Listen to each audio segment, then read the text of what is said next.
So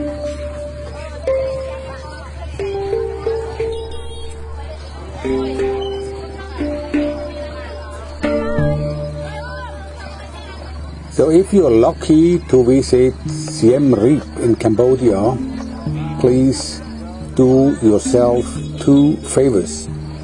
First, go to see one of the most colorful markets in Siem Reap, Psa Leu, the so-called upper market. And second, let everything here be explained to you by Dani Jump, the legendary tour guide in Siem Reap. Here we see ants, capybara, ant pupas, everything freshly served from farmers that bring their goods to this place. And it's an astonishing diversity of food items out of the cornucopia of Mother Nature. Of course, you see a lot of edible insects and also other concepts of hygiene than we know them in the Western world. One of the recipes is, as long as things are living, they are fresh. That's also true for insects, so often you see them also living besides other insects that are already dead and have to be sold immediately the same day, so they stay fresh and healthy. Dani Jump here before me, he knows everybody in Psa Leu market, and everybody knows Dani. He speaks perfectly Cambodian and can explain everything to you. They look nice.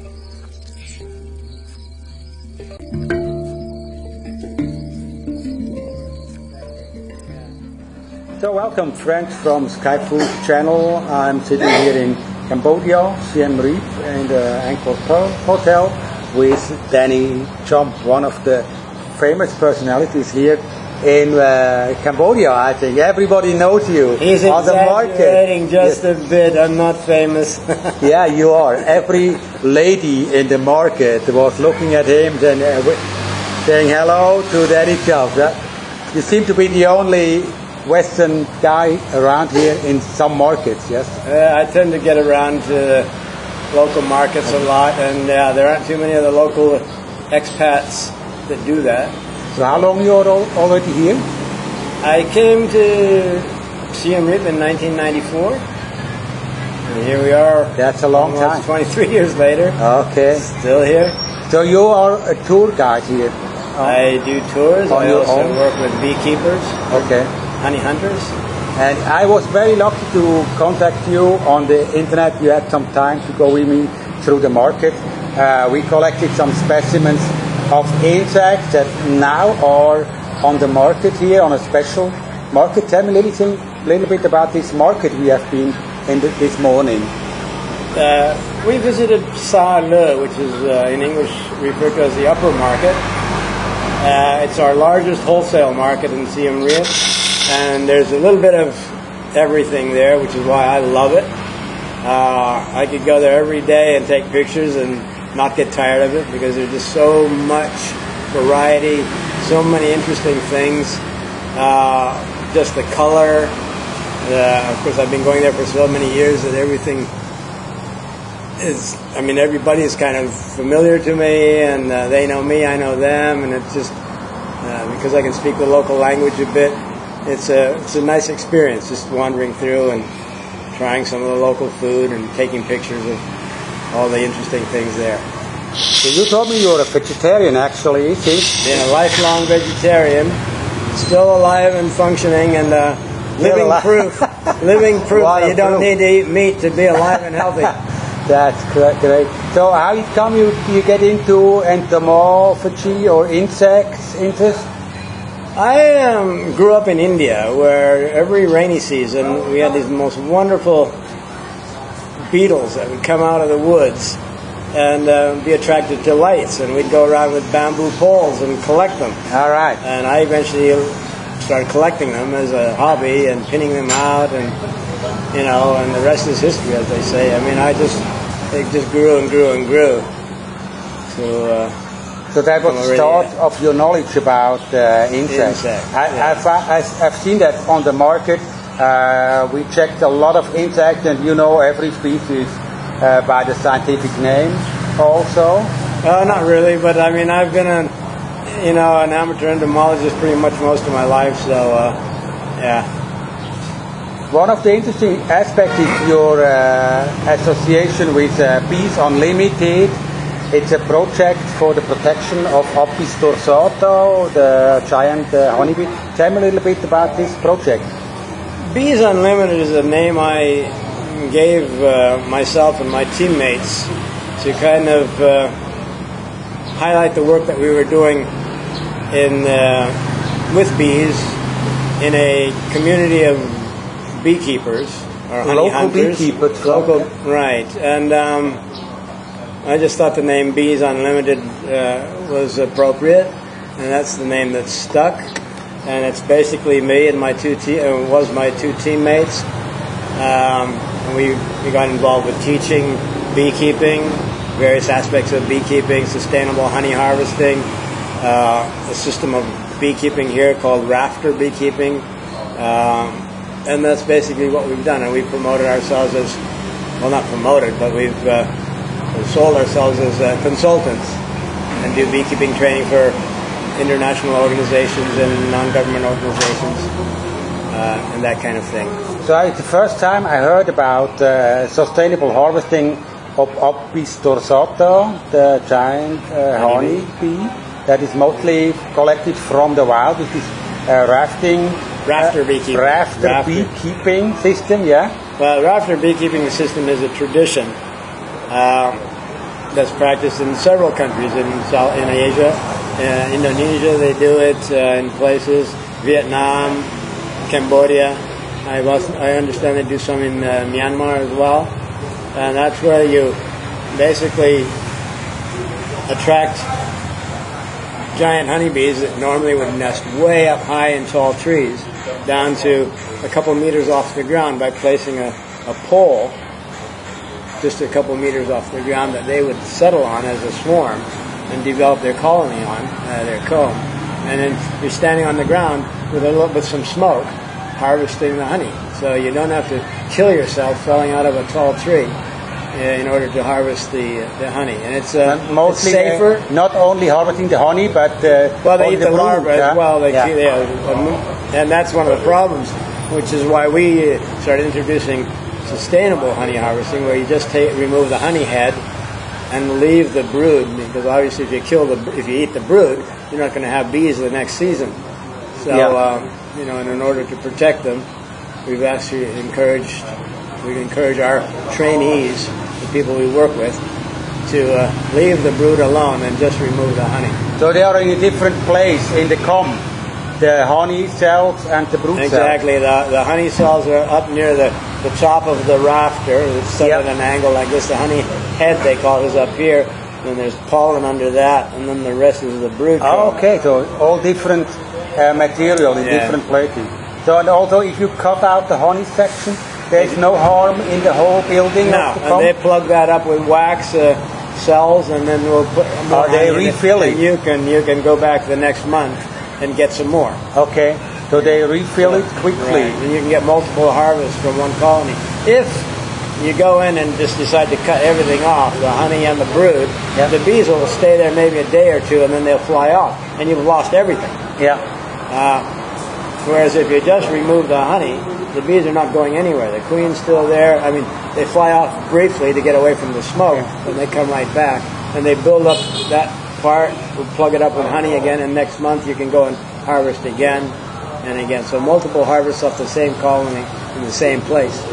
So, but a lot of people are not only interested in the honey here of Apis dorsata, but they are interested in the brood itself. So this is very expensive also. You told me that $10 a kilo. $10 a kilo. It varies depending on the season. It's a lot of money. That's more than $10 is about the monthly wage of a Cambodian, no?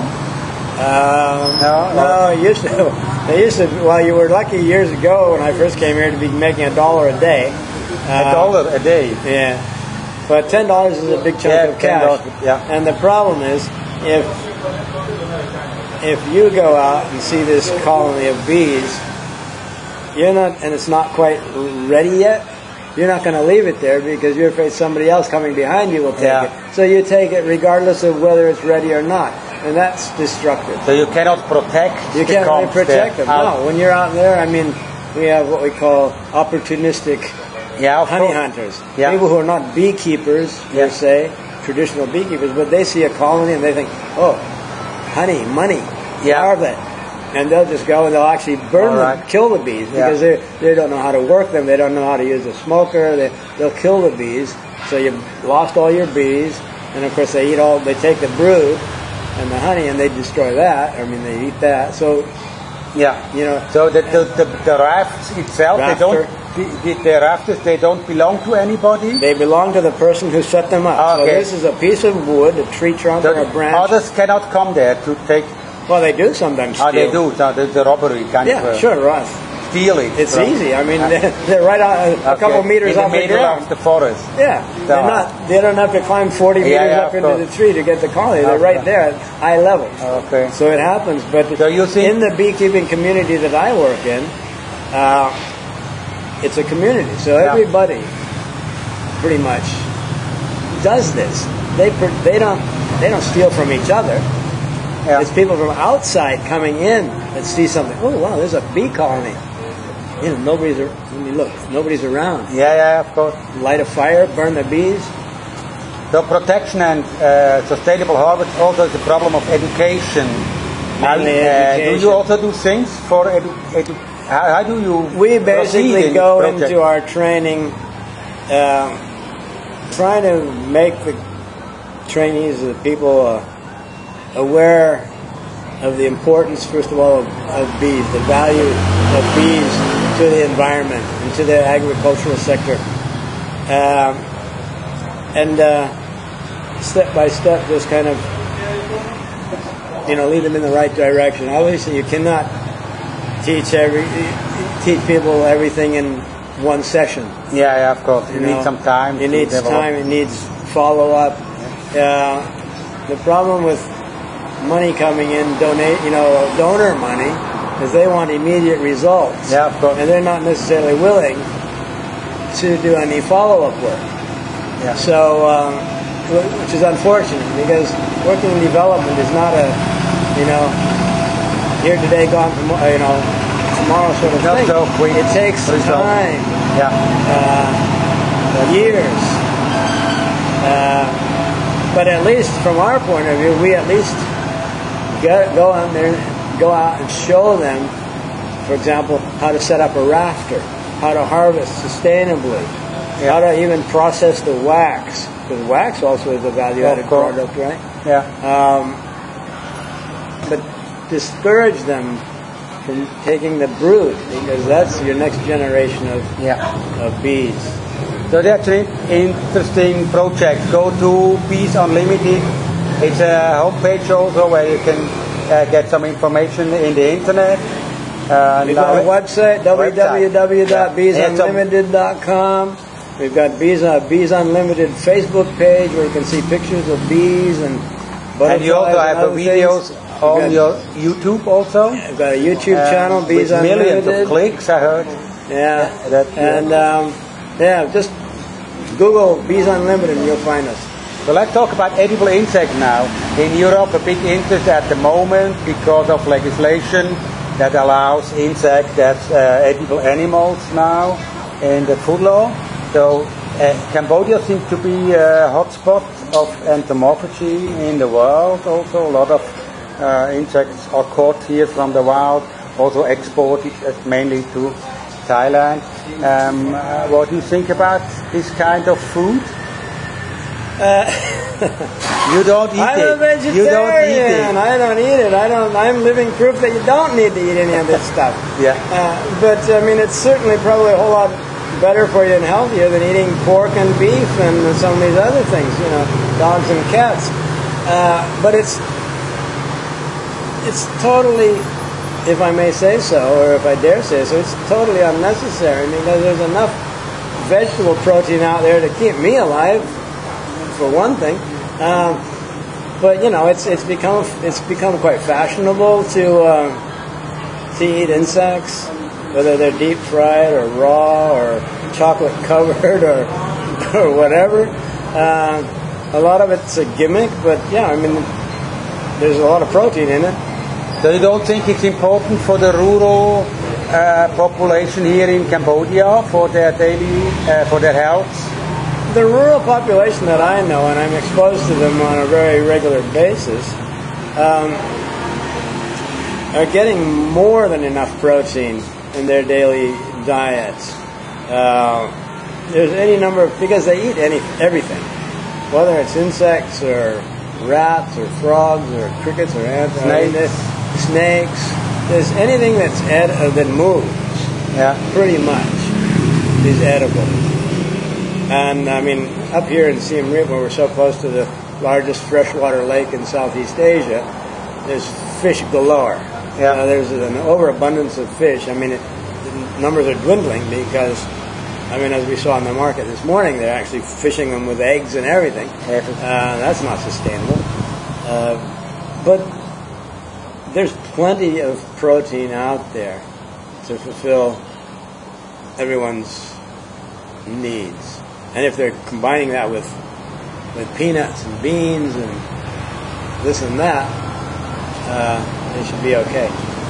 I'm not, you know, I'm not a wholesale believer in edible insects as the next wave of edible, you know, protein, but it certainly helps. Will certainly help deforestation. Because you don't need to cut down the forest to feed cows when you can collect, you know, locusts and grasshoppers and crickets and whatnot otherwise. So, but you're not a vegan? Vegan? No. I could be if I wanted to, but yeah, I haven't quite taken that last step. I'll occasionally eat something that's got, you know, milk like in it, eggs. like cheese. I don't eat eggs, but no eggs. Okay. No eggs, but cheese from time to time. Oh, cheese, okay. Yeah, once in a while. So where it comes from that you like cheese? You have been in India and... No, it's just one of those things. My taste? daughter loves to make cheese sandwiches on the weekends sometimes, okay. So I indulge from time to time. But I could do without it. You also told me that you have some roots in Switzerland also? My mother was born in Switzerland. So yeah, I am part Swiss. Okay. So I had a really nice and entertainable morning with you on the market here. How can anybody come in contact with you, and what are you doing as a tour guide actually? I mean, I think you're not the normal Angkor Wat tour guide. We don't do temples. No temples. No temples. We're your temple tour alternative, actually. Okay, good. Yeah, and you can find us on TripAdvisor, where we've got some fabulous reviews about what we do. I do bee tours. I do a combo tour, which is very popular. Food and culture, basically.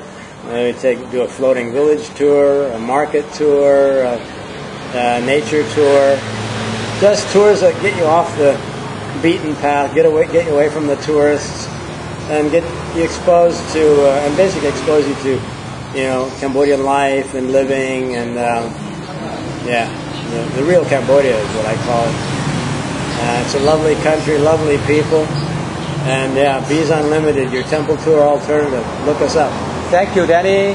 My pleasure. Yeah, it was my pleasure to be with you today. Thank you. Again sometime. Keep contact with him over the internet. Here are some addresses. Thanks. Thank you.